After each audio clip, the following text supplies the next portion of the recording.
नमस्कार। ग्रहों की गोचरीय स्थिति पर रेगुलर वीडियो पाने के लिए साप्ताहिक राशिफल, मासिक राशिफल, त्रैमासिक राशिफल और ग्रहों के बाकी गोचर पर भी रेगुलर अपडेट्स पाने के लिए, जिसके हिसाब से आप अपने जीवन में थोड़ी गाइडेंस प्राप्त कर सके, इसके लिए मेरे चैनल को अवश्य सब्सक्राइब करें। जिन लोगों ने सब्सक्राइब कर रखा है वो ऑल ये जो नोटिफिकेशन सेटिंग होती है इसको क्लिक करें, क्योंकि कभी कभी कुछ लोग बोलते हैं उनको नोटिफिकेशन नहीं मिलती। आशा करता हूं चैनल को सब्सक्राइब करेंगे और रेगुलर वीडियोस अवश्य आप देखेंगे। नमस्कार। ओम गणेशाय नमः। ओम नमः शिवाय। मैं निखिल ज्योतिष आचार्य आप सभी का मेरे चैनल पर पुनः स्वागत करता हूं। आशा करता हूं कि आप सभी स्वस्थ होंगे। महादेव की कृपा आप सभी पर सदैव बनी रहे। ये वीडियो टॉरस यानी कि वृषभ के लिए बहुत ही विशेष है, क्योंकि वीडियो है वृषभ के लिए जुलाई, अगस्त, सितंबर 2026 के त्रैमासिक राशिफल के बारे में। कैसा रहेगा वृषभ के लिए ये 3 महीने का कालखंड।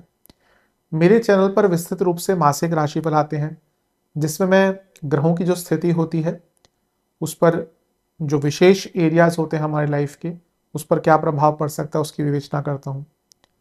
साप्ताहिक राशिफल हर हफ्ते चंद्रमा के गोचर पर आधारित आते ही हैं, और यथासंभव बाकी ग्रहों के गोचर पे, स्पेशली बड़े ग्रहों के गोचर पे तो आते ही हैं वीडियो।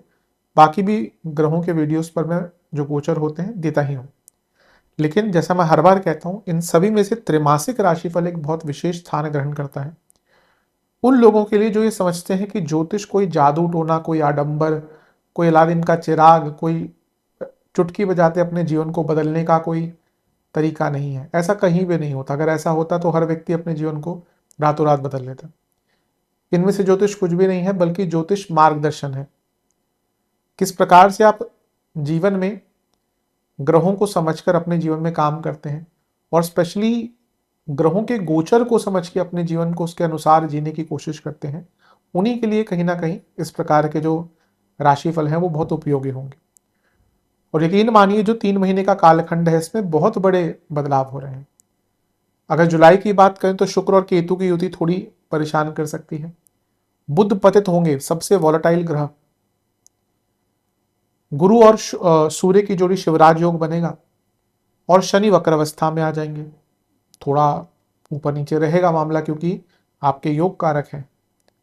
अगस्त की तरफ चलें तो शुक्र नीच के हो जाएंगे, लग्नेश। अच्छा बुरा दोनों प्रभाव रहेगा। बुध, गुरु और सूर्य की 3 ग्रहों की युति बनेगी। सूर्य ग्रहण और चंद्र ग्रहण ये दोनों ही अगस्त के महीने में पड़ रहे हैं, तो अगस्त का महीना थोड़ा टेस्टिंग होगा। लेकिन सितंबर का महीना ऐसा है जहां पे बुध उच्च के तो होंगे ही, लेकिन एक बहुत ही बलशाली नीच भंग राजयोग बनेगा आपके तीसरे घर में, गुरु और मंगल का। तो एक प्रकार से ये जो 3 महीने हैं ये काफी उतार चढ़ाव भरे दिख रहे हैं, जितना भी प्रथम दृष्टया हम देख रहे हैं। आगे चलकर देखेंगे 3 महीने पर क्या प्रभाव रहेगा ग्रहों का। लग्न राशि या चंद्र राशि यदि आपकी वृषभ है, मैं कई बार इसको समझाता हूं, हर बार समझाने का प्रयास करता हूं कि देखिए, राशिफल अलग अलग नहीं बन सकते हैं। जहां से आपको ज्यादा रिलेट करता है, ये आपका प्रश्न कि ये किस पे आधारित है, ये गलत होगा, क्योंकि अलग अलग राशिफल नहीं बन सकते कि आप बोलें कि क्या ये लग्न पे आधारित है, मैं लग्न से देखूं। मेरे हिसाब से लग्न से देखना चाहिए। हाँ, अगर आपकी जो भी चंद्र राशि है वहां से मानसिक चीजों के लिए, जो मन से जो या इमोशन से जुड़ी चीजें होती हैं, उनको थोड़ा बहुत आप नजर डाल सकते हैं। लेकिन ज्यादा प्रैक्टिकलिटी के लिए मैं हमेशा से कहता हूँ 7:30 आदि वीडियो को छोड़कर लग्न से ही देखेंगे तो अच्छा है। बाकी अगर नहीं आपको सूट करता तो आप चंद्र राशि से भी देख सकते हैं। बस मुद्दा ये है, पॉइंट ये है कि अलग अलग राशि पर नहीं बन सकते कि आप बोलें कि मेरी लग्न राशि है तो देख सकता हूँ, चंद्र राशि है तो देख सकता हूँ। देख सकते हैं, बस जहां से आपको रिलेट ज्यादा करता है वहां से देखिए। शुरू करते हैं इस अत्यंत महत्वपूर्ण राशिफल का जुलाई के महीने के साथ। शुरू करते हैं जुलाई के महीने के साथ। पहला गोचर ही आपके लिए बहुत महत्वपूर्ण होगा, क्योंकि पहला ही जो गोचर होगा वो आपके लग्नेश का होगा, यानी कि शुक्र का। कब होगा? 4 जुलाई को। कहां पे आएंगे? चौथे घर में। अब अच्छी चीज यह है कि चौथे घर के शुक्र दिग्बली होते हैं। लग्नेश है, चौथे घर में है, तो राजयोग बन रहा है, ये सब तो अच्छा है। लेकिन शुक्र के साथ केतु की युति कतई अच्छी नहीं मानी जाती। कुछ ग्रह हैं जो एकदम विपरीत प्रकृति के होते हैं, इसलिए उनका साथ में बैठना कभी कभी भाव को भी खराब कर देता है।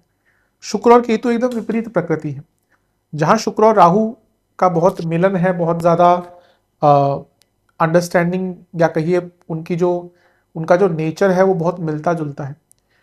राहु और केतु दोनों ही शुक्र को अपना गुरु मानते हैं, इसमें कोई दो राय नहीं। लेकिन ऐसा तो नहीं कि गुरु जो आपके गुरु हैं आप उनकी आदर करते हैं, पर मतभेद तो हो सकते हैं गुरु से भी। और हमारा सनातन धर्म तो ये आज्ञा भी देता है कि यदि आप शिष्टाचार में रहते हुए अपने गुरु से शास्त्रार्थ करते हैं तो बिल्कुल अच्छा है। कई बार ऐसे ऐसे रही हैं अवस्थाएं जहाँ पे शिष्य ने गुरु से शास्त्रार्थ किया है और जीते भी हैं, या फिर गुरु ने सम्मान दिया है। लेकिन ये नहीं कह सकते कि वो गुरु मानते हैं शुक्र को तो उनसे बनती है, राहु की बनती है। राहु शुक्र एकदम सेम प्रकृति। अब देखिए हम दोस्त किसको बनाते हैं? हम दोस्त उन्हीं को यूजुअली बनाते हैं जिनसे हमारा थोड़ा सा एक कनेक्शन होता है, वरना तो लोग कितने होते हैं, कितने दोस्त बन पाते हैं।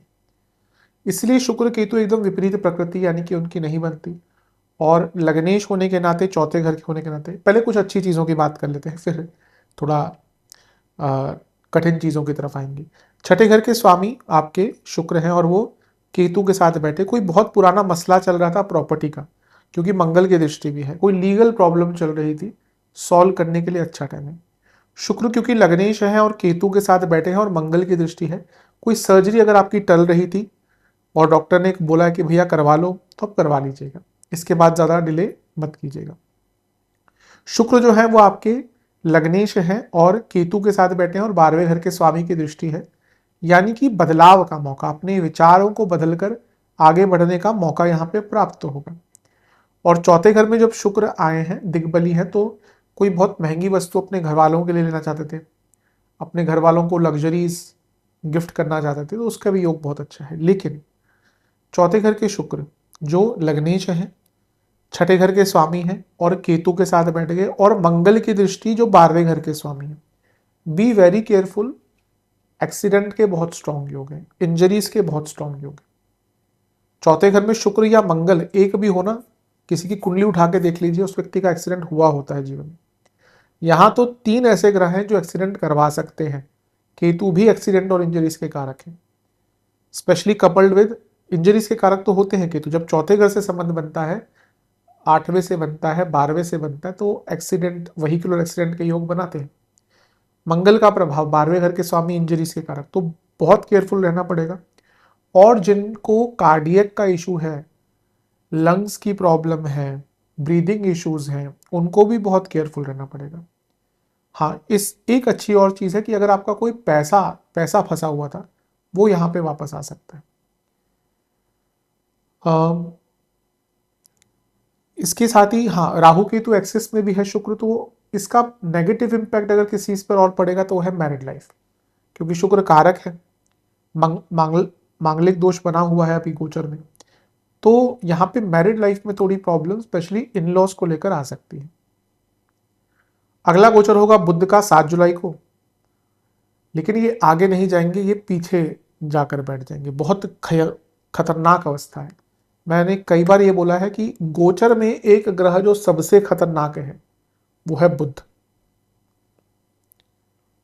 कई ऐसी पद्धतियां हैं जहां पे ऐसा लिखा जाता है कि अगर आपको कुछ समझ नहीं आता कि जीवन में क्या बुरा चल रहा है, तो बुध की अवस्था देख लो, क्योंकि बुध कभी कभी, मैंने कहा है कई बार कि देखन में छोटा लागे घाव करे गंभीर, बल्कि आपको लगता है कि 2 हफ्ते का तो गोचर है, क्या ही हो जाएगा। सबसे खतरनाक गोचर बुध का होता है, क्योंकि पहली चीज तो वक्री बहुत बार होते हैं, साल में 4 बार कम से कम वक्री होते हैं, पतित भी हो जाते हैं। तो यहाँ पे पतित मतलब कि पिछली राशि में, और पतित ग्रह वक्री तो है ही इस टाइम पे, वो बहुत वॉलेटाइल। अब है क्या वो आपके लिए? दूसरे घर के स्वामी हैं, कुटुंब में दिक्कत, घर में दिक्कत, वाणी के कारण प्रॉब्लम। कुछ लोगों की सडन जॉब जा सकती है यहाँ पे, क्योंकि अगर देखें तो धन स्थान में बैठे हैं, अर्थ त्रिकोण है, करियर से संबंध बन गया, 10वें से अष्टम के स्वामी हैं और धन स्थान में बैठे हैं, तो कुछ लोगों की सडन जॉब यहाँ पर जा सकती है। जुलाई का महीना थोड़ा कष्टकारी दिख रहा है। घर में दिक्कत, घर में बहुत ज़्यादा बहस होना, और इवन स्टूडेंट्स के लिए भी यहाँ पे थोड़ी प्रॉब्लम रहेगी, उनका ध्यान नहीं लगेगा, उनके काम अटकेंगे, सरकारी बाधाएं आ जाना, टैक्स के इशू आ जाना, सरकारी नोटिस आ जाना। ये पतित बुध, और ये क्योंकि भाव सप्तम से अष्टम है, मैरिड लाइफ में जो शुक्र ने थोड़ा भूचाल लाया था, बुध उसको और बढ़ाएंगे। तो ये वक्री बुध से बहुत खतरनाक, बहुत बच के रहना है। इवन जिनको कोई हेरिडिटरी फैमिली इश्यूज हैं डिजीज के हिसाब से, उनकी दिक्कत भी बढ़ सकती है। और क्योंकि ये वक्री बुध अष्टम भाव को देखेंगे तो अनजान शत्रु भी बनेंगे और गुप्त शत्रु भी बढ़ेंगे। ये थोड़ा सा कष्टकारी टाइम दिख रहा है। इसके बाद 16 जुलाई को सूर्य का गोचर होगा। अच्छा, ये वक्री बुद्ध पे ना राहु की दृष्टि भी है, जो बताना भूल गया। बहुत ही खतरनाक कॉम्बिनेशन। एक तो वक्र बुद्धि, ऊपर से राहु। कोई भी फाइनेंशियल निर्णय बड़ा, अब ये नहीं कि रोज मर्रा की चीज में ब्रेड खरीदने, दाल खरीदने, चावल खरीदने, वो नहीं। कोई बड़ा फाइनेंशियल डिसीजन नहीं लीजिएगा। कब तक? स्पेशली जब तक 24 जुलाई तक बुध मार्गी नहीं होते। ये टाइम कोई भी फाइनेंशियल निर्णय, बड़ा निर्णय लेने से बचिएगा और अपनी वाणी पर बहुत नियंत्रण रखें। इसके बाद 16 जुलाई को होगा सूर्य का गोचर, सूर्य का गोचर, और वो पंचम भाव में आकर बैठ जाएंगे। यहां से थोड़ा रिलीफ मिलेगा। शिवराज योग बन गया, ये बहुत अच्छा होता है, बहुत शुभ इसको योग को माना जाता है। ये देखिए, जो योग जितना कम कॉमन होगा उतनी उसकी स्ट्रेंथ बढ़ जाएगी। जैसे कुछ लोग गजकेसरी योग को लेकर बोलते हैं कि मेरा गजकेसरी योग है। गजकेसरी बहुत कॉमन योग है, मतलब कि आप पाएंगे कि 35% लोगों की कुंडली में गजकेसरी योग है। क्योंकि अगर हम गोचर की बात करें तो 30 दिन में से 10 दिन गजकेसरी योग रहता है। लेकिन ये योग है जो साल में एक बार बनता है, इसलिए योग बहुत स्ट्रांग है। और यहां पे अगर देखें तो आपके लाभेश और आपके चतुर्थेश साथ में बैठे हैं। कोई प्रॉपर्टी बेचनी है, इवन कोई प्रॉपर्टी पे लोन लेके आपको प्रॉपर्टी लेनी है, उसके लिए अच्छा योग है। तीसरे घर में गुरु सूर्य, यानी कि बल बढ़ेगा, पराक्रम बढ़ेगा, अपनी प्रॉब्लम्स को सॉल्व करने की हिम्मत आएगी। कि जो वक्री बुद्ध के कारण थोड़ी हलचल मची थी, थोड़ा तहस नहस हुई थी जीवन में, उसको ठीक करने का मौका। और तीसरे घर के गुरु सूर्य, यानी कि आपका खुद का जो पराक्रम है वो बढ़ेगा, खुद के जो कॉन्फिडेंस है, अपने ऊपर जो विश्वास है वो बढ़ेगा। ये अच्छा है, प्रॉपर्टी बेचने के लिए भी, जैसे मैंने कहा, बहुत अच्छा है। इसके बाद 24 जुलाई को क्या होगा? 24 जुलाई को होगा बुध मार्गी, बुध की मार्गी अवस्था। ये अच्छा है। जो फिर से कहूंगा, अब किसी को मेरे को बोलना है कि आप नेगेटिव बताते हैं, मैं तो हमेशा कहता हूं कि भैया उनके देखो जो आपको रोज करोड़पति बनाते हैं, एटलीस्ट मन में ही बन जाएंगे करोड़पति। क्योंकि ऐसे तो लोग बहुत बैठे हैं। ज्योतिष का काम आगाह करना होता है। मैं हमेशा ईश्वर से कृपा करता हूँ किसी के साथ बुरा ना हो, लेकिन ये टाइम है जहां पे आपको बहुत केयरफुल रहना। मैंने उन लोगों को भी देखा है जो कमेंट करके जाते हैं कि आप तो बहुत डरा रहे हो, जब वही लोग जाके दोबारा कमेंट करते हैं ना कि हाँ आपने बोला था जॉब जाएगी और मेरी जॉब चली गई, आपने बोला था कि कुछ नुकसान हो सकता है। तो यहाँ पे ये पीरियड फिर से कहूंगा 7 जुलाई से 24 जुलाई, be very careful in this period. Money, job, investment, family, married life, बहुत वॉलेटाइल पीरियड होगा। Be very very careful. लेकिन 24 को मार्गी हो जाएंगे। जिन लोगों की जॉब गई थी उनको कुछ जॉब दोबारा लगने का योग बन जाएगा। धन का नुकसान कुछ रिकवर हो जाएगा। और सबसे बड़ी बात है, बुद्ध बुद्धि के कारक है।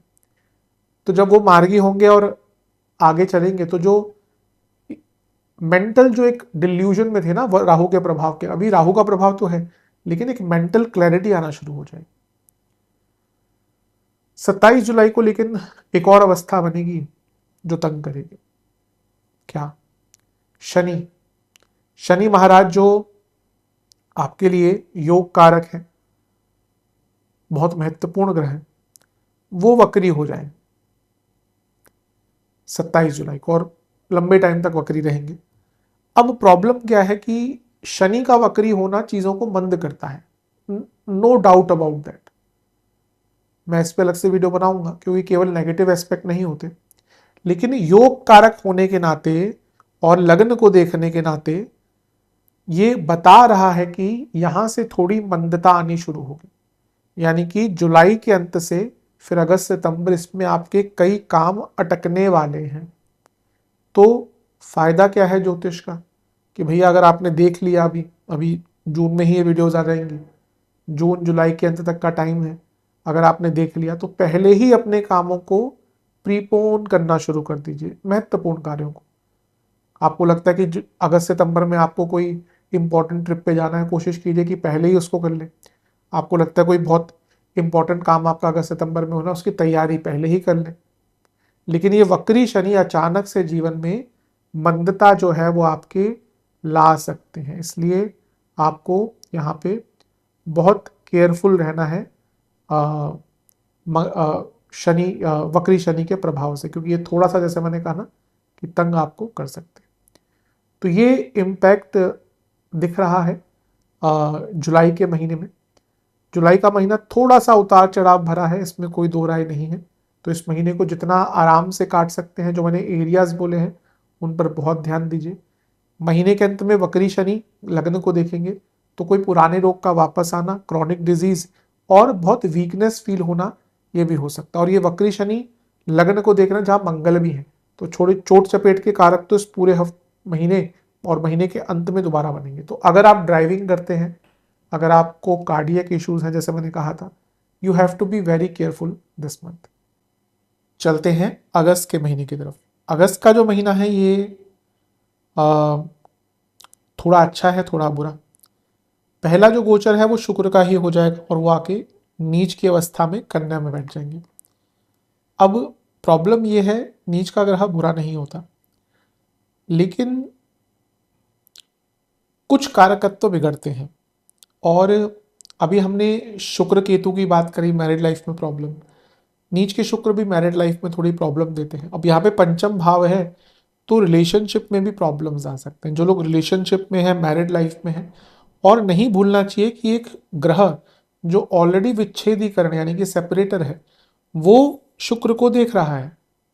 तो ये सारी ही चीजें बताती हैं कि लव लाइफ हो, इमोशनल लाइफ हो, मैरिड लाइफ हो, ये शुक्र के गोचर का प्रभाव इन तीनों ही चीजों पर अच्छा नहीं रहेगा। कुछ लोगों के ब्रेकअप्स भी होंगे, कुछ लोगों की मैरिड लाइफ में दूर होने की, सेपरेशन के योग बन जाते हैं। और जब लग्नेश एक वक्री ग्रह के अधीन हो जाता है या दृष्ट हो जाता है ऑलरेडी नीच की अवस्था में, नीच का ग्रह मैं हमेशा कहता हूँ बुरा नहीं होता, लेकिन अनकंफर्टेबल होता है, इसमें कोई दो राय नहीं है। तो लग्नेश अनकंफर्टेबल स्थिति में एक वक्री ग्रह से दृष्ट, जो सपोजिटली आपके योग कारक हैं लेकिन वक्री हैं, इसीलिए यहां से काम बहुत विलंब।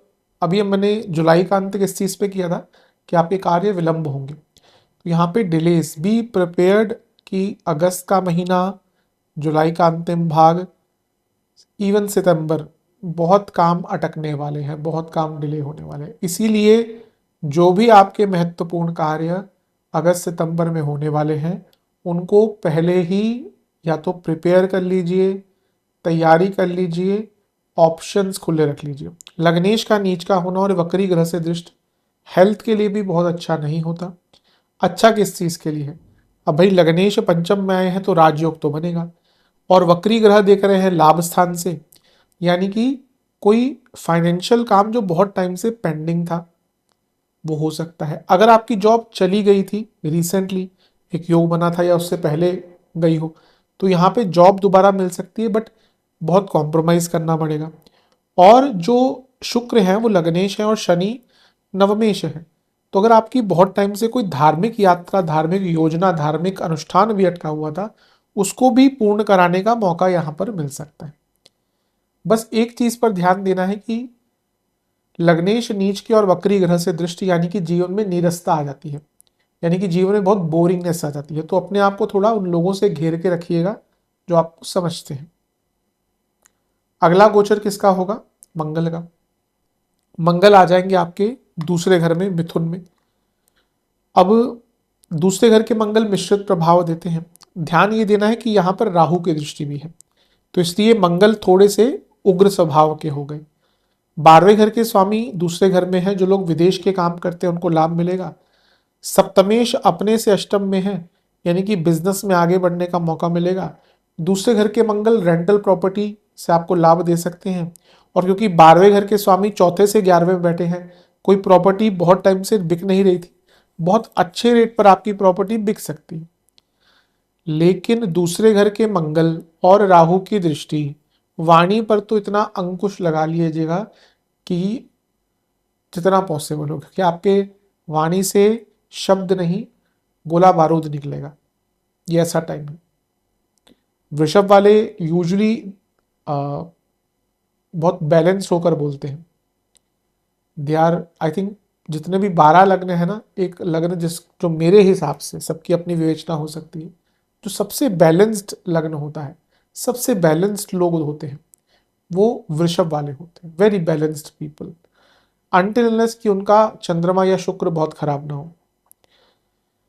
और अपनी वाणी को लेकर भी बहुत तोल मोल कर बोलते हैं कि भाई एक इतना ही लाइन बोलना है, इतना, इससे ज़्यादा शब्द ना जाए। लेकिन यही तो ग्रहों की स्थिति होती है। तो यहाँ पे जब मंगल और राहु का प्रभाव आपके दूसरे घर पे आ रहा है, तो अपनी वाणी को लेकर बहुत बहुत केयरफुल रहिएगा, क्योंकि मांगलिक दोष अभी भी है। मैं हमेशा कहता हूँ दूसरे घर का मंगल मंगल दोष होता है। तो मैरिड लाइफ में जो प्रॉब्लम्स आई थी उससे रिलीफ नहीं मिलेगा।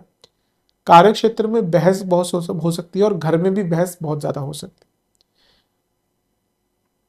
कुछ बहुत रिस्की इन्वेस्टमेंट से यहाँ पर बचे, स्पेशली स्पेकुलेटिव मार्केट या कुछ ऑनलाइन इन्वेस्टमेंट्स जो होती हैं उनसे बचिए इस टाइम पे। अगला गोचर होगा बुध का, और बुध मंगल का गोचर 2 अगस्त को था। बुध का जो गोचर है वो होगा 5 अगस्त को, और वो आपके तीसरे घर में आकर बैठ जाएंगे।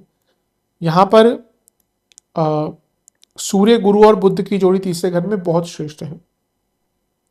तीसरे घर में इतने ग्रहों का प्रभाव, यानी कि आपको अपनी प्रॉब्लम से निकलने का मौका मिलेगा। ऑलरेडी शिवराज योग बना हुआ था। बृहस्पति जो है वो आपके लाभेश है, और बुध जो है वो आपके पंचमेश है। तो एक प्रकार से इन दोनों का यहाँ पे जो मिलन हुआ ये श्रेष्ठ है। और बृहस्पति आपके अष्टमेश भी है, बुध आपके दूसरे घर के स्वामी भी है। तो ये 2, 5, 8 और 11 का मिलन भी हो गया, पनफरा भाव कनेक्ट हो गए। कोई बहुत लंबे समय से पैसे का काम अटक रहा था वो पूर्ण हो सकता है। सप्तम से त्रिकोण में 3 ग्रहों का योग मैरिज का योग भी बनाता है, बिजनेस में आगे बढ़ने का योग भी बनाता है। 10वें से छठे घर में 3 ग्रहों का प्रयोग या योग, ये कार्यक्षेत्र में आ रही दुविधाओं को दूर करवाता है, और आप बहुत ही ज़्यादा प्रॉब्लम सॉल्वर बन जाएंगे यहाँ पे।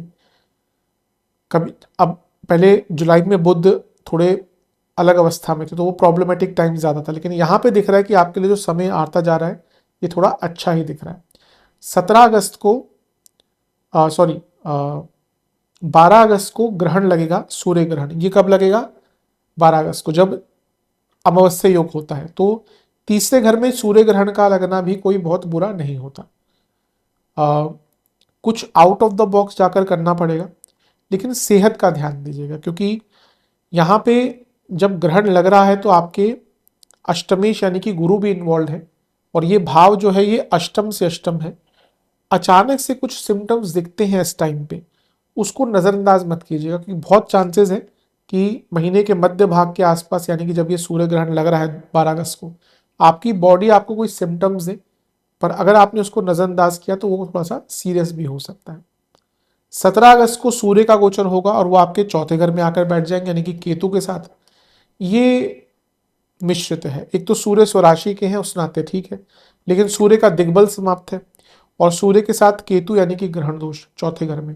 इमोशनली कोई बुरी न्यूज़ आ सकती है, माता जी की सेहत बहुत खराब हो सकती है, घर में डिटैचमेंट, उच्चाट सा माहौल।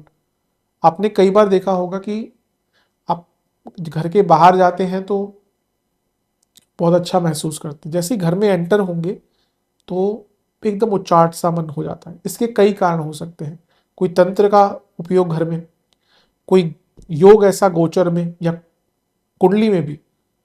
कभी भी वास्तु जो लोग करते हैं ना, बिना एस्ट्रोलॉजी के नहीं कर सकते। नीरस है, वो किसी काम का नहीं है। आपने बोल दिया नॉर्थ ईस्ट सबके लिए अच्छी है, कैसे अच्छी है? अगर आपके कुंडली में नॉर्थ ईस्ट आपका अष्टम भाव में पड़ रहा है, आपका कौन, ये कॉम्प्लिकेटेड है, इसलिए लोग करते नहीं है, क्योंकि लोगों को बस सिंपल ट्रिक चाहिए कि भाई टेप बांध लो और पर्दे बदल लो, ये वास्तु हो गया। इसलिए मैं खुद वास्तु लेता ही नहीं, क्योंकि मुझे पता है बहुत कॉम्प्लिकेटेड चीज़ होती है और उसमें बहुत समय लगता है और लोग करना नहीं चाहते। इसलिए यूजली मैं वास्तु करता नहीं हूँ, क्योंकि उसमें टाइम बहुत कंज्यूमिंग टाइम होता है और लोग फिर वो करना नहीं चाहते, लोगों को बहुत ईजी चीज़ें चाहिए होती हैं। तो इसमें कई प्रकार, जैसे मैंने कहा ना कि एस्ट्रो वास्तु के हिसाब से कोई दोष हो सकता है, या घर में कोई तंत्र आदि उपयोग या ग्रहों का गोचर। तो इस टाइम पे घर में मन नहीं लगेगा, घर वाले पसंद नहीं आएंगे। कभी कभी होता है कि बाहर वाले ज़्यादा पसंद आना शुरू हो जाते हैं, ये वैसा ही टाइम रहेगा। कोशिश ये करनी है कि ज़्यादा घर में बहस नहीं करनी, अच्छा बर्ताव करना, एटलीस्ट चलो अच्छा नहीं तो एटलीस्ट लड़ाई झगड़े ना हो। पिताजी और माताजी दोनों की ही सेहत के लिए योग अच्छा नहीं है। कारण क्या है? चौथे घर में ग्रहण दोष यानी कि माताजी के प्रभाव सेहत पर अच्छा नहीं, और सूर्य कारक है पिताजी के। दोनों ही जगह पे थोड़ी प्रॉब्लम हो सकती है। कार्य क्षेत्र में कुछ लोग आपके नाम को खराब करने का प्रयत्न तो करेंगे ही, आपके बने बनाए काम का श्रेय अपनी तरफ लेके जाने की कोशिश करेंगे, स्पेशली बॉसेस। अब कभी कभी होता है कुछ कर नहीं सकते, पर लगता है आपको कि भाई अब कहीं भी अपना पॉइंट फॉरवर्ड रख सकते हैं तो अवश्य कीजिएगा। इसके बाद बुध का गोचर होगा और वो भी आपके चौथे घर में आके बैठ जाएंगे। ठीक है, बुध आदित्य योग बना, पंचमेश यानी कि त्रिकोण के स्वामी केंद्र भाव में है, धनस्थान के स्वामी केंद्र भाव में है। थोड़ा क्योंकि बुध चौथे घर में आए हैं तो थोड़ा वार्तालाप घर वालों से बढ़ेगा, कम्युनिकेशन बेटर होगा, और थोड़ी क्रिएटिविटी भी बढ़ेगी और धन कमाने के नए नए आइडियाज आएंगे। लेकिन 28 अगस्त को चंद्र ग्रहण लग जाएगा, ये थोड़ा कष्टकारी होगा। सूर्य ग्रहण आपके लिए कष्टकारी नहीं है, लेकिन 10वें घर में कर्म स्थान में चंद्र ग्रहण, वो भी इतने सारे ग्रहों से दृष्ट, यानी कि कार्य क्षेत्र में बाधाएं आ सकती हैं। कुछ लोगों की बहुत सडन जॉब जा सकती है अगस्त के एंड में। कोई बहुत बड़ी यात्रा प्लान ना करें अगस्त के एंड में, और अपने कम्युनिकेशन पर भी बहुत ध्यान दें। तो ये महीना थोड़ा उतार चढ़ाव भरा है, कुछ अच्छा भी है कुछ बुरा भी है, तो इन सब चीज़ों पर ध्यान दीजिएगा। अब चलते हैं हम सितंबर की तरफ। चलते हैं सितंबर के महीने की तरफ। सितंबर का महीना थोड़ा बेटर दिख रहा है। पहला गोचर शुक्र का होगा 2 तारीख को, और आपके छठे घर में आके बैठ जाएंगे। मिश्रित है, लेकिन पहली अच्छी चीज़ है कि वक्री शनि की दृष्टि से निकल गए और नीच की अवस्था से निकल गए और विपरीत राजयोग बन गया। तो पहला तो जो शनि का जो सबसे मंद प्रभाव था ना, वो अगस्त के महीने में ही दिखेगा। क्यों? क्योंकि लग्न को भी देख रहे थे, लग्नेश को भी देख रहे थे। अब एटलीस्ट लग्नेश वक्री शनि के प्रभाव से निकल गए, विपरीत राजयोग बन गया। तो जो मैं ये तो नहीं कहूँगा कि एकदम ही, क्योंकि वक्री शनि जैसा मैंने शुरू में क्या कहा था, योग कारक भी है और लग्न को भी देख रहे हैं। ऐसा नहीं होगा कि रातों रात चीज़ें बदल जाएंगी। हाँ, जो एकदम रुकी रुकी सी थी जिंदगी, झट से चल पड़ी, गाना भी है ऐसा। तो ऐसे ही रुकी रुकी से जिंदगी थोड़ा सा आगे बढ़ना शुरू हो जाएगी। तो ये समय उस चीज़ के लिए अच्छा है। विपरीत राजयोग का बनना यानी कि काम पूर्ण करने के तरीके मिलना, लीगल प्रॉब्लम्स में सफलता। अगर जॉब चली गई थी तो जॉब लगने का योग। हाँ, राहु का प्रभाव है शुक्र पर, तो जो कार्य क्षेत्र में शत्रु है ना, वो थोड़े बली हो जाएंगे। तो थोड़ा डिप्लोमेटिक रहिए, ऑफिस पॉलिटिक्स तंग करेगा। हेल्थ के लिए अच्छा नहीं है।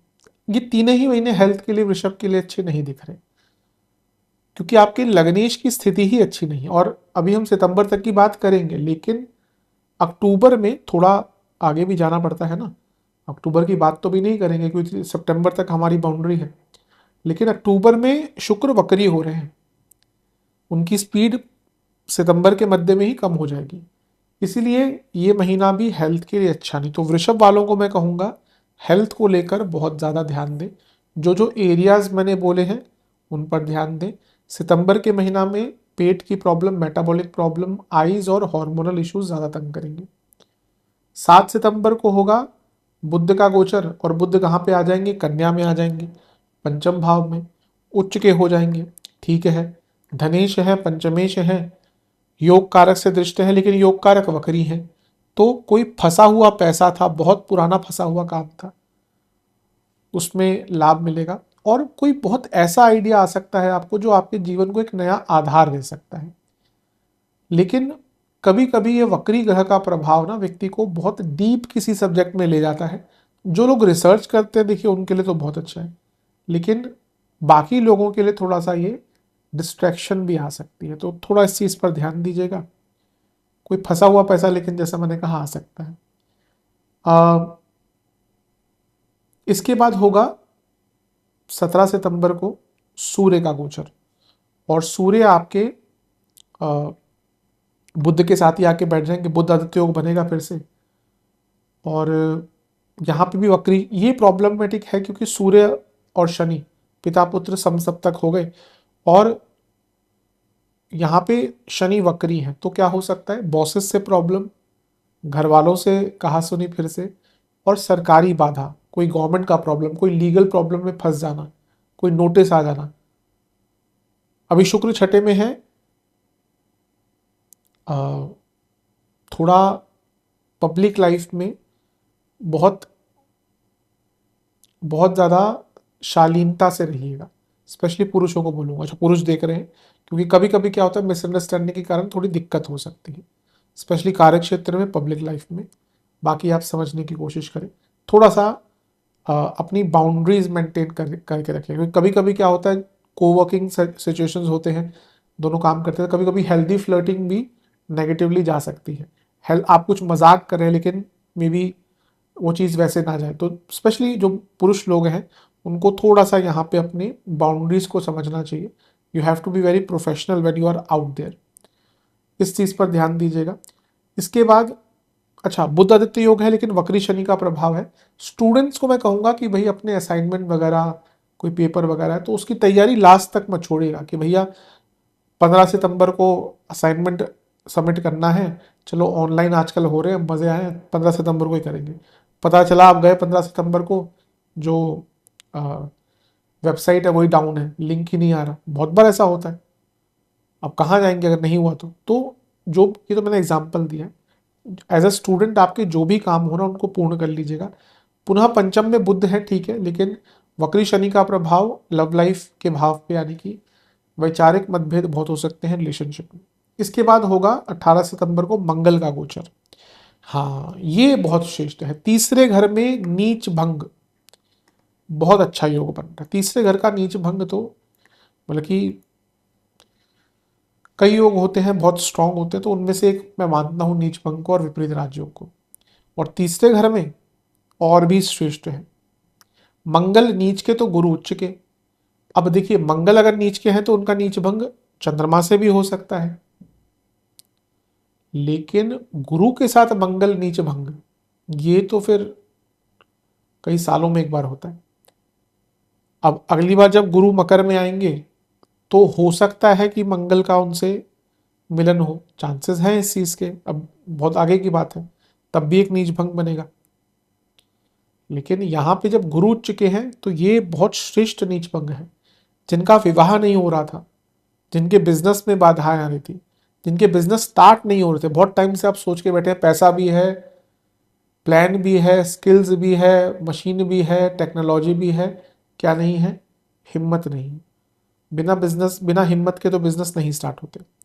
ये वो टाइम है, अगर आपको अपना बिजनेस स्टार्ट करना है कर सकते हैं। ये शत्रु हंता योग बन रहा है बहुत स्ट्रॉन्ग, अपने शत्रुओं को परास्त करने के लिए, हत्या नहीं करनी, शत्रुओं को परास्त करने के लिए बहुत श्रेष्ठ है। आपका जो विश्वास है अपने ऊपर वो बहुत बढ़ जाएगा। तो ये कह सकते हैं कि जहाँ जुलाई मिश्रित सा था, थोड़ा अप्स एंड डाउन ज़्यादा थे, अगस्त सेंसिटिव था, सितंबर का महीना एक कमबैक का महीना होगा, जहाँ पे बहुत कुछ आपका अच्छा होना शुरू हो जाएगा। बदलाव का भी मौका मिलेगा, ट्रांजिशन का भी मौका मिलेगा, ट्रांसफॉर्मेशन का भी मौका मिलेगा, शत्रुओं को परास्त कर पाएंगे। 26 सितंबर को बुध छठे घर में आ जाएंगे, ये भी ठीक ही है। लग्नेश के साथ जो विपरीत राजयोग बना रहे हैं, आपके लक्ष्मी स्थान और धन स्थान के स्वामी हैं, तो पैसे के काम में गति मिलेगी, फंसा पैसा, लीगल कार्य सब में सफलता मिलेगी। ध्यान ये देना है कि जो शुक्र है, जैसे मैंने कहा, ये धीरे हो रहे हैं और इन पर मंगल का प्रभाव है, तो फ्रस्ट्रेशन बहुत रहेगी, और राहु का प्रभाव भी है। तो कोई भी जो डिसीजन आपको यहाँ पे लेना है वो आउट ऑफ फ्रस्ट्रेशन मत लीजिएगा, कि आप कहीं फ्रस्ट्रेट हो गए और आपने कुछ उल्टे सीधे काम करना शुरू कर दिए। तो इस चीज से अगर अपने आप को बचा सकते हैं उतना अच्छा है। अन्यथा कह सकते हैं कि सितंबर का महीना जैसे जैसे आगे बढ़ रहा है वैसे वैसे आपके लिए अच्छा है। छठे घर पर मंगल राहु का प्रभाव पुनः इंजरी का योग बनाता है, तो 18 सितंबर से थोड़ा इंजरी का योग दोबारा आपका स्टार्ट हो जाएगा। तो ये वो एरियाज हैं जिन पर आपको काम करना है। तो 3 महीने थोड़े मिश्रित दिख रहे हैं, मैं ये नहीं कहूँगा बहुत ही अच्छा है सब कुछ, लेकिन उतार चढ़ाव है। जुलाई थोड़ा ज़्यादा टफ दिख रहा है, अगस्त सेंसिटिव है, कुछ अच्छा कुछ बुरा, सितंबर का महीना जैसे मैंने कहा कई एरियाज में आपको लाभ देगा। अब हम उपाय की बात कर लेते हैं। उपाय की बात करते हैं। ये उपाय आपको एक ही बार करने हैं और किसी एक शुक्रवार करने हैं। जब भी वीडियो देखें उसके अगले हफ्ते से कर सकते हैं, अगले हफ्ते कर सकते हैं। पहला उपाय, किसी भी मंदिर में दूध और मिश्री का दान करना है। माता दुर्गा माता को केसर युक्त खीर का भोग लगाएं, उनके चरणों में थोड़ा सा सिंदूर अर्पण करें, 4 घी के और 2 सरसों के तेल के दिए अर्पण करें। घी के दियों में इलायची और जो सरसों के तेल है उसमें काली सरसों के दाने ये अर्पण करें। महादेव का दूध से अभिषेक करें, फिर गंगा जल से अभिषेक करें, फिर उनको सफेद चंदन लगाएं। रक्त चंदन, लाल चंदन आदि नहीं, सफेद चंदन। और वहीं पर बैठकर ओम महेश्वराय नमः मंत्र का 108 बार जाप करें।